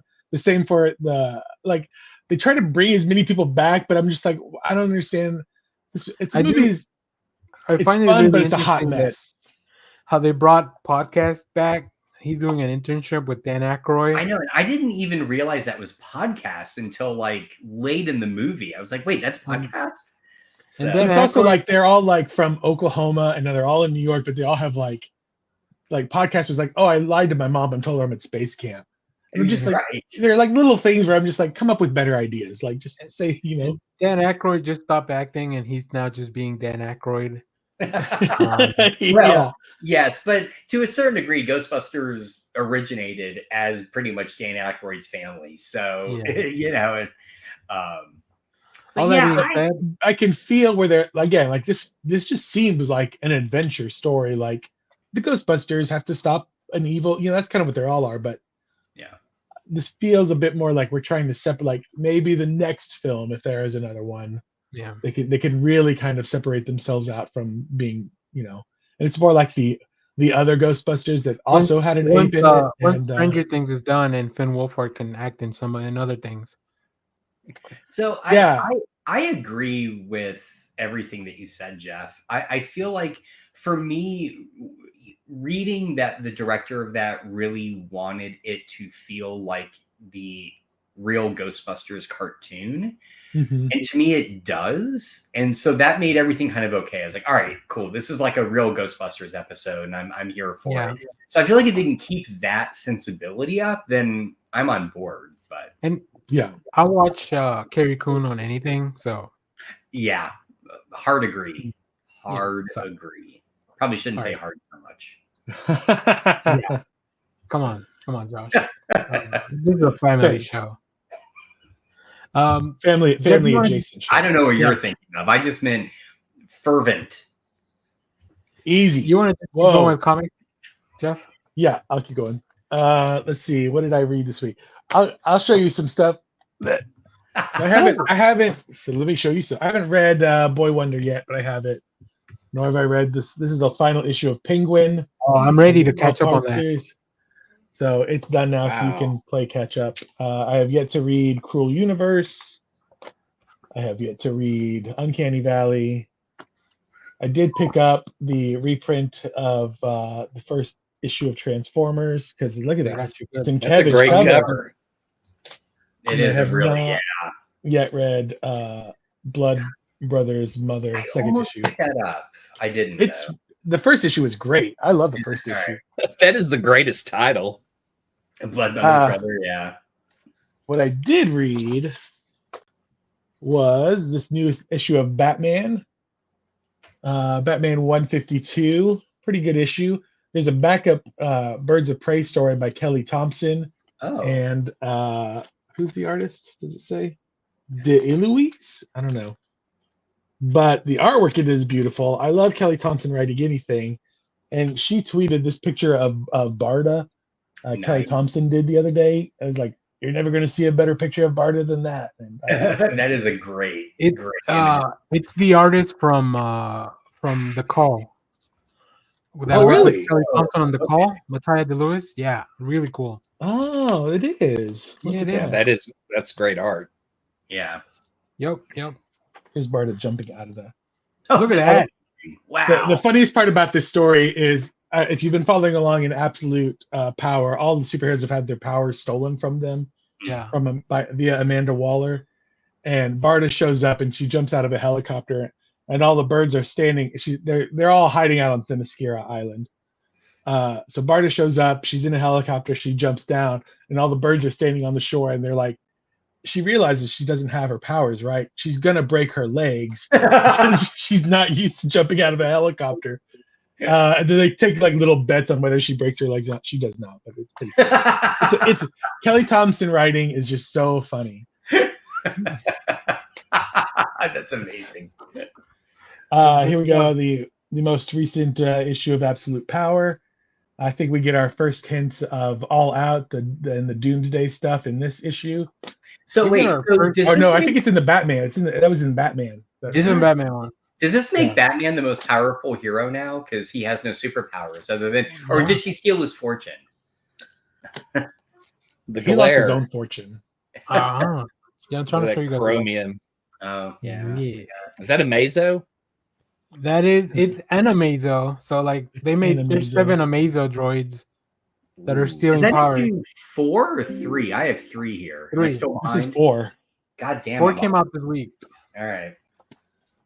This was pretty good, also by Kelly Thompson. Scarlet. That's the last one too. So. Oh, is this the last one? I thought there was. No, there's something else. Oh, there's 5. Sorry, there's 5. Okay. You're right. Yeah. I was gonna say, they have to do at least 5 to collect it, right? Yeah. Nah, not according to Marvel or DC. I picked up the most recent issue of Godzilla Skate or Die. I love this comic. You just want to skate before Godzilla destroys your skate park. This is the most recent. This is the newest Exceptional X-Men. I really like this. This is the Kitty Pryde led book, where Kitty Pryde has she doesn't want nothing. She wants nothing to do with the mutants these days right now. It feels to me like it's Kitty Pryde being in the Dolly Parton song 9 to 5. That's it. That's what this Gets book herself is. a normal job. She works at a bar. Who's Jane Fonda? Great question. She does. Yeah, but now that song just reminds me of Deadpool. Oh yeah. 9 to 5. We're our way to make a living. Anyways, good stuff. The newest issue of Birds of Prey, number 13. I haven't read this one. I think I'm behind. It's also really good. Again, yeah, the last one I read is when they were like cute little anime looking figures. Yeah, they pretty much wrap up that storyline. This is the last issue of this, right? Of this current story arc. Of this current story, and they immediately jump into the next one. Nice. Or tease the next one. This is the saddest comic of the week. Ultimate number 4. I put on the notes of this might be also the best comic of the year. It's definitely a good comic, but that does not mean that it is a happy comic. It is. Every time you've ever wondered, like, well, wouldn't gamma radiation actually kill Dr. Bruce Banner, or what would cosmic rays do to you? Like, right here you go. You want to read about it? Yikes. It's also they bring in Phil Noto to do the art as a guest artist. Oh, I do like Phil Noto. And you're seeing kind of like Dennis Camp is telling you almost 4 different stories in one. He's giving so there's a alternate version of Reed Richards in this story, who is wearing Dr. Doom armor, because the maker has kidnapped this universe's Reed Richards and stuck him in Dr. Doom armor, and he's just calling him Doom, like he's mentally torturing him. He's like, "You're Doom. You're Doom, you're Doom," and he eventually breaks him down to where that universe's Reed Richards starts calling himself Doom. And because his life has gone so awry, how you would imagine if you were really to take 4 non-astronauts into space, and what would happen to them post returning to Earth. So he's mentally broken as a person, and he has his own reasons for wanting to fix this universe, which are, put into stark contrast in this issue. Didn't Warren Ellis already tell this story in Ruins, when he had like the real effects of gamma on Bruce and he died and all the kind of... Yeah, this is kind of like a middle ground where it's like, it's not as messed up as that. Okay. But it's still pretty sad and messed up. So I don't know, maybe this has more of it's not as grounded, I guess. I'll say that. It's not as grounded as that premise. Yeah. This is the most recent issue of Public Domain. Now, if you're reading this and The Domain, which is the comic spinoff of this book, so this book is about a family of comic book creators who win the rights back to this character, The Domain. The Domain is the book that these characters are producing, and you can see the characters that are writers in this book mirror the characters that are characters in The Domain. Nice. It's so clever. It's so smart. I love what Chip Zdarsky's doing with those books. Chip Zdarsky knows what he's doing. And then finally, I read this most recent issue of Daredevil. It's a good book. This kind of feels like a filler issue, honestly. What's his name? The normal artist is not on it. And not much happens in this issue. Hard to tell because we only see the Romita Jr. covers. Yeah, you only see the Romita Jr. covers. I don't have another issue. Does that panel even happen in the book? It happened last issue, kind of. He's a cover behind. Yeah, he's a cover behind. He reads the last issue and then draws from that. Yeah. That's thus far, that's everything I read this week. Okay. Yeah, I also didn't read many comics, unfortunately, but I did pick up a bunch of things. So let me show you guys. Other than everything that Jeff already made me show you guys, I picked up The Autumn Kingdom. This is a new book from Oni. I almost got that. It's a Cullen Bunn story, so I'm always going to check out a Cullen Bunn #1, which is interesting because he has another one coming out next week. So that's going to be, it adds to the purchase. I haven't read the latest issue of Helen of Windhorn, but I love this book by King and Everly. The team behind. Is the inside of your cover off? Does it say Dawn Runner on the inside? No. Do you have a misprint? So when I went to go pick up my story, I was like, "Didn't Helen of Windhorn come out?" And this is Aaron over at Urban Legends, and he said yes, but they politely asked us not to sell it. Because when he pulled the copy out and the inside cover had a Dawn Runner on the inside, like it was a misprint, so he wouldn't. He's gonna order different ones or whatever. Well, this is the foil. Title, I see. Maybe the regular one. So I wonder if my shop got misprints as well, because I did not get the foil one. You should have made him give you one. I haven't been yet. Misprints are usually fun to collect. I won't say worth a lot. I'll just say fun to collect because I don't think how much can you get out of a misprint? Like maybe if it was a Batman misprint with a Superman book inside or something. I don't know. Batman with a Batman with an it'd have to be an old misprint. Yeah, exactly. Yeah, it would be something like that. I also picked up. So I pulled Moon Knight. So they gave me the Moon Knight annual, but it's like tied into the whole Thanos Infinity Watch. So I picked up this cover. I like the Moon Knight run. I like that. The problem is that I'm getting dropped into the middle of a different story. But the cool thing about this is the advertisement for the upcoming Iron Man series. Yeah, looks pretty cool. It reminds me of the first Ultimate Iron Man by Orson Scott Card. Yeah, it looks like that cover. Yeah, written by Pulitzer Prize winner writer Spencer Ackerman, who I have no idea who that is. Yeah, me either. Okay, good. If our academic doesn't know who that is, I feel a little bit better. Yeah, I have no idea who that is. I'm gonna look him up. We talked about Minor Arcana last week, so I picked up the Tula Lotte cover. Clay, I think Shelby may want to. If you guys don't find it, I mean, you could let her read our review copy. Okay. Because she commented on my Instagram picture that looked right up her alley, and I think yeah. So I picked up the Trinity one shot with the Belen Ortega cover.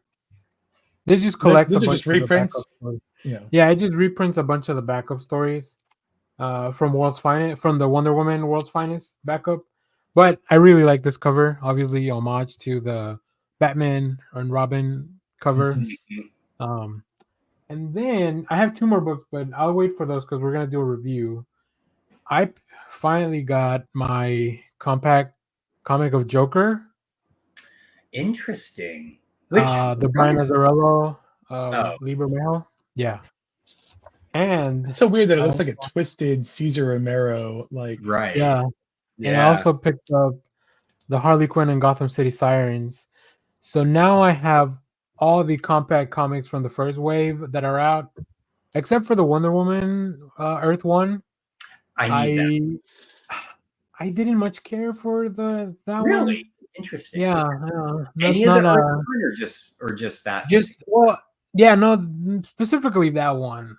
Okay. I will say though, these all felt like a good deal, except for $10. the Joker one is a lot slimmer because it's only the Joker story, right? This was like I don't know, like an 80-page story or something. Whereas this collects 12 issues. Which one? Maybe the Joker should be more, but it's a lot smaller, right? What's the other one? I can't read it. Oh, Gotham City Sirens. Oh, gotcha. Okay, I missed that. All right. Yeah. Nice. So yeah, these are nice though. I'm gonna keep buying these because I am too. Yeah, I bought Court of Owls for my brother, and I bought Watchmen for myself just because I have weak arms. So I wanted a smaller version to read. Oh, my poor little arms. My poor little arms. All right, I think cool. T-Rex arms. Mm-hmm. Clay's back. Did you have any comics you picked up, Josh? I know you said you hadn't got a chance to go to the comic shop yet. No reading. Okay. Well, let's see. Let's wait till Clay comes back because then we're gonna close out the show with we're gonna do a review and then we'll start closing out the show. Okay. Hey Clay, you wanna talk about your comic? Oh yeah, I picked up Venom War because the Scotty Young cover, and so it's telling a story of Venom through wrestling. I mean, and it works, and it's really fun. It's got like a lot of cool shit, and the art's really good. I was really surprised because it goes into this whole setup, like page 1 of just wrestling. So it tries to tell this story through wrestling between Venom, the different Venoms, the different spin-offs, variations, but most importantly, like Eddie Brock and his son. And so it's kind of a setup between those two to kind of have some resolution, but they have gangs that are with them that are, I guess, part of their, what is a group like that in wrestling called? Like a stable? I guess, yeah. So, because there are different versions of Eddie, they each note that some of them are non-body hosts. So some of them just don't have a body inside them. Okay. So it's interesting. Didn't you read this? Did you read the? I did a couple weeks. So the thing is, I'm a little lost with that one. It does a good job catching you up, but I want to go back and read some of the other Venom before reading the Venom War. Yeah, because there are so many characters.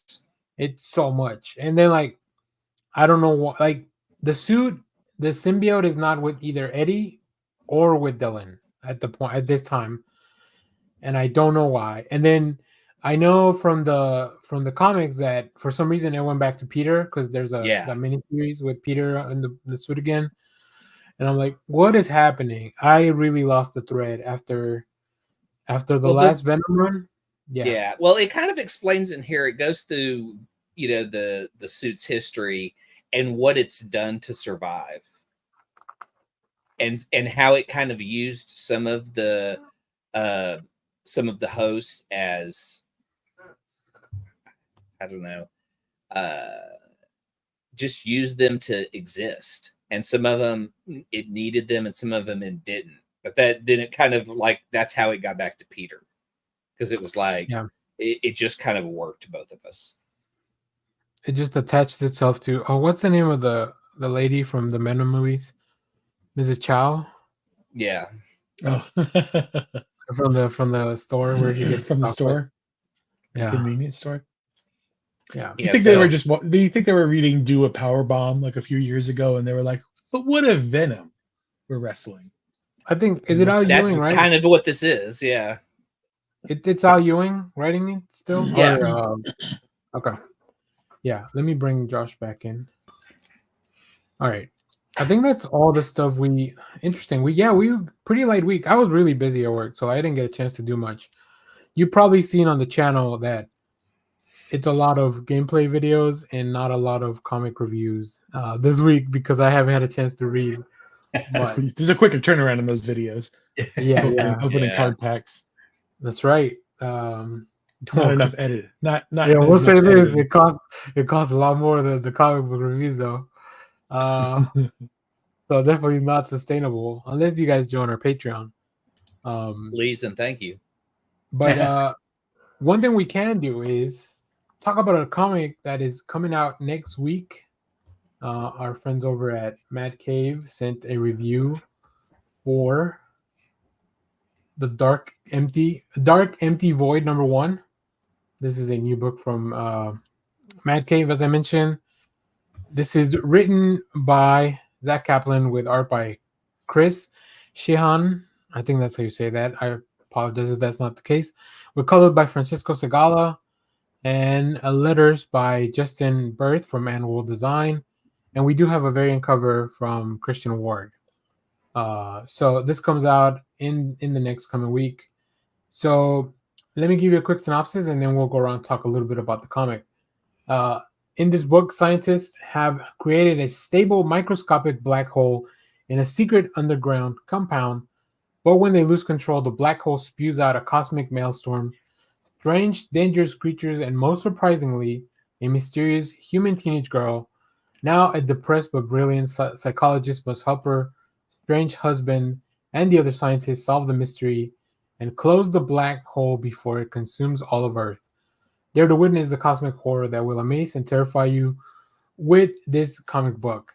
Yeah, I mean, first of all, black hole on Earth, that seems like a bad idea. But what did you guys think of this? I'll start with you, Clay. I dug it. It was a great setup because it starts off with the black hole and then kind of brings you into a lab so you can tell that it's inside. And I love the setup. I love the idea that a person has come out of this and we don't know what to do. Like I always think about the Hadron Collider that's always running, and you go, what happens if, shit just goes wrong? What would happen? And so the idea of like a person coming through it and trying to interpret who they are and just communicate, like that's just in the first few pages, and that's great. I love that setup. About the only thing I did not like is the trope we've seen many times of we have to call in this person who's also my ex, but is also also the perfect person for this job. That trope, I don't like that. We've seen that in so many different kind of disaster films, like Twister. It's interesting do we you mention just call that. it the Twister trope? Yeah, I feel like this one is more like the only person available to, like the most convenient. But yeah, it does feel. I agree with Clay, but also I do feel like it was kind of an immediacy thing, somebody that we could trust. And then if you've ever tried to if you work in corporate America and you've ever been like, we need to hire somebody for this, it's going to take 6 months to a year before they fill that position. Right. So it really is kind of like, who do you know that can come in and fill this position? How do we get somebody now? So yeah. Okay, cool. Well, Jeff, we might as well keep going with you. I know I just caught you drinking water, but what did you think of the book? Who says it was water? I enjoyed it. Come on, Jeff, the bad boy of comics over here. Straight vodka, baby. It took me about half the comic to get into the comic, because I wasn't sure what kind, what we were, indie comics can go any kind of different way as you read them. So you're just like, what am I getting myself into? But then once I was hooked, I was pretty hooked, and I was upset because I was like, I don't want to add another comic to my pool. Same. So usually that's a good for the comic, bad for me. I thought the art was fantastic. It really felt real to the story that they were trying to tell. I love the mystery of like this entity, even though they call it a teenage girl, but clearly it's not a teenage girl that came across the black hole, and how they have to figure out how to shut it down or whatever. I'm with Daniel. It's just probably not a good idea to create a black hole in general. Yeah, I look at all the bad ideas that could go wrong with this, and I go, but they found a team that would fund it and work there. And like everything, there's just no way to figure out how to stabilize and control that. It seems like you would just have to. I mean, you would have to feel so safe every single day. I mean, that's I would kind of 100% throw a ham sandwich into it, though. And it just spaghetti apart. Yeah. I would be ironically watching Interstellar in one of those monitors. But Josh, what did you think of that book? So I was not into it for much of the issue because I feel like so many indie comics these days have this same kind of conceit and approach. But once they revealed who the person that came through the portal was, I was like, oh, well, this is cool. I dig this. So. But that they hint at it, and that's what they named her, but she was trying to say something, so I think maybe her name might be something else. Oh, interesting. Well, it certainly grabbed me. And so like Jeff, I got done and went, crap, I'm gonna have to add this to my pull list to see, or I'll just wait till it's collected. But yeah, I was into it by that point. I agree, the art is beautiful. If any artist drawing a comic today can make me stop and look at a panel carefully to see if it's digital or hand done, the art is great. And this one made me do that, especially with that opening shot of the black hole. I was like, black hole looks like it's painted, right? Exactly. And I was like, God, is that digital paint or is it like on paper? I was like really trying to look carefully. I'm pretty sure it's digital. I've read, probably a handful of Mad Cave. It's Mad Cave, right? Publishing. Yeah, Mad Cave. Yeah, this is probably the best book I've read from them. Oh wow. Yeah. That's pretty cool. There was one other one I picked up. I remember I talked about. Is it down here? Hang on. Yeah, they're doing a lot of really fun stuff. They're celebrating their 10 years.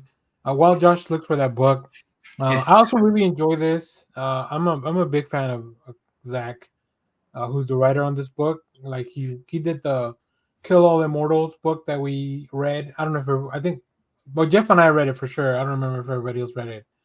About the immortal Vikings that are running a succession style. Yeah, that's right. Okay. And a lot of sci-fi stuff like that too. But what I really liked about this one was when we got to these few pages about and we're getting into like depression, and then we see like, oh my god, I thought this was gonna go really dark in a different direction than what it went. Right? Yeah. Especially with these pages here. And I was like, oh my goodness, what's about to happen? Because these 3 pages, they all just talk about depression and stuff and how to deal with it. And obviously, interesting enough, like she's very qualified to talk about it, but then you get to her, it's like you go to your personal life and sometimes you don't even follow your own advice. So I thought that was very interesting. And then, once we get into everything, I really, really enjoyed it. So I'm looking forward to this. It's only going to be 5 issues. So like Josh mentioned, like whether you pick it up now or you can go, wait for the trade. I was able to get the first issue and look at the Christian Ward cover. Ooh. So that was fun. It doesn't happen very often, but yeah, these will be available coming up next week in your shop. So make sure to check them out. Do you guys have any closing thoughts on Dark Empty Void #1? I would say it's worth just kind of getting to the end and seeing if the hook. Yeah. If you gamble on one indie book, this is it. Yeah. I think the Mad Cave book I was reading was Dick Tracy. That's right. Yeah. That's right. Yeah, they're doing some really fun They did stuff. Flash Gordon. They did You've Been Canceled, which I had to look at my little thing to see what Mad Cave books I had. They're doing fun stuff with some like franchises. Like they're doing Gotcha Man, and Flash Gordon stuff. So yeah, really cool. I need to go read Flash Gordon #2. But yeah, go check this out. Go check out some of other Zach's books. Also, Christian does a lot of horror stuff too. And I believe they're local to Texas, Austin, if I'm not mistaken. So Oh, okay. yeah. So, and just to close out, let's check out these covers once more. Look at that, pretty cool stuff. Those are nice. Yeah. So, wow, there you go. We got about 4 minutes in the show, so we actually have pretty good time for recommendations. If you guys have anything, I'll just say Star Wars Outlaws. I don't really have anything else other than that this week. But no, I thought you were gonna bring up the Archie bundle, the Archie Humble bundle. No, I didn't get a chance to look. There's an Archie horror Humble bundle that's floating around right now. Oh, that's cool. Yeah, I like their horror. I like the Archie horror stuff. It's really, it's good. Okay, it's fun. Yeah, it's really cool. Like, it's fun stuff. It's interesting. It shows you how weird that world can get too. So, okay. Jeff, do you have anything? Any recommendations? No, nothing that pops off the top of my head that's coming up for this week. There's a big presidential debate if you're into that kind of stuff that's happening on Tuesday. Yeah, Tuesday. We'll see if one of them shows up. For which country? Yeah. I'll be watching depending on the country. Yeah, I think there's a couple of different country presidential debates on Tuesday night, so we'll see which one I watch. You know, I could watch this one. I could watch the the Canada one. Yeah, I don't really have much for this week. We'll see. We'll see what I'll just drop a note next week and let you guys know what I watched this last week. If that makes sense. That's time travel for you. Right. In the future, I will leave a note to talk about what I watched in the past. Exactly. Okay, Doc Brown. All right, Clay, do you have anything? I just really enjoyed that Dark Empty Void. I'm just kind of nitpicking about the one trope, but like I would recommend that this week is like, yeah, one of the best things I've read. Nice. Football starts this week. Yeah. Football? Did you say football? Yeah, NFL already started did, this right? week. Yeah, I saw Taylor Swift at the Kansas City game. And then she's back, she's back, back, baby. And then also that game that no one could watch unless you had Peacock. Yeah, that's the second time they've done. They did that last year too. Peacock in Brazil. It's okay. It was just the Eagles and then the Packers. Nobody cares. Packers, Eagles. You can watch all that stuff on TikTok. That's right. That's how you watch. That's how you watch most content now on a phone screen by looking at somebody else's recording of it. It's usually how I watch Raw a little bit. Very similar to and how I watch SmackDown going forward because now they've moved it to USA Network. Oh yeah, that's right. They're on cable now. Well, they will be now. But NXT is moving to the CW, so you can watch your Vampire Diaries followed by NXT. All right, I'm gonna recommend something I haven't read, but I know it's gonna be good. There's a new Wolverine book out next week. By Paladin Ahmed with Martin Coccolo on art. And if you can see here, I don't know if it's visible.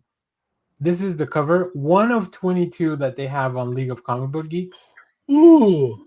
Because it's a Wolverine book, so let's just look at some of these covers. One of 22? That's cool. That is a nice. That's a cool cover. Patrick Gleason Adamantium. That's pretty cool. That better become in a chrome cover too. The John Romita cover. Boring. Oh, all right. Yeah. I gotta check out early. My dog just shit. Oh, no. Sorry, man. We have Mike Zeck. Oh, that's cool. Nice. I love Mike Zeck. Art Germ. That's all right. We have Miko Suyan with an homage to X-Men 151 or the Deadpool movie, depending on what order you came into those. Clayton Crane. I don't know that guy with the metal arms at the bottom. I forget his name. He's like a 90s creation, I think. No. He looks like a 90s creation. Not enough pouches. Yeah, that's true. Felipe Massara. Oh, this one's cool too. Oh, that is nice. The Negative Bleed. Wolverine's so cool. That Oh, one, beautiful. there you go. There's the winner. I love these negative space ones. I do too. That's nice. Carrie Although Andrews. they usually work, and then you'll get one that just doesn't. You know, Yeah, that one sometimes. works, but yeah. Carrie Andrews. Eh, The logo. There you go. That's my favorite. Oh, There's another Patrick Gleason. Oh, this is the foil one. So yeah, Yeah, see, there you go. foil, that's smart. foil just for you. Peach Momoko. Oh, that's nice. like I that. just got a short box with this and the main cover in the back. Oh, cool. Ooh, the Oh, Saturday I want morning. that one. 15. This is the Saturday morning variant. It's our And favorite scene from '97. who is this? Gabriel Delodo. I think that's it. I think we're done. That's nice. And then That's coming enough. Who's doing the main cover? It's probably the artist in the book, Martin Coccolo. So there you go. Yeah, go check out Wolverine. Nice. All right. I think we're getting to the end of the show. We're actually at the end of the show. Before we get out of here, though, I want to give a quick shout out to Isa, who just had her first gymnastic meet, and apparently she crushed it, according Nice. to reports from her dad, my buddy Austin. So way to go, way to crush gymnastics. Woohoo. So there you Do a go. flip, Spider-Man. All right. Well, thanks everybody for watching. We're gonna be getting out of here. I don't know what we're doing next week. We'll figure it out. Stay tuned. If there's any comic reviews that you want me to do that from the past few weeks, just leave us a comment. I'll try to prioritize those. If not, I'm just gonna go with whatever I'm able to read. So thanks for watching, everyone. Nice. The most important thing in life will always be Hell, Bebo. Simon Center, get the fuck out.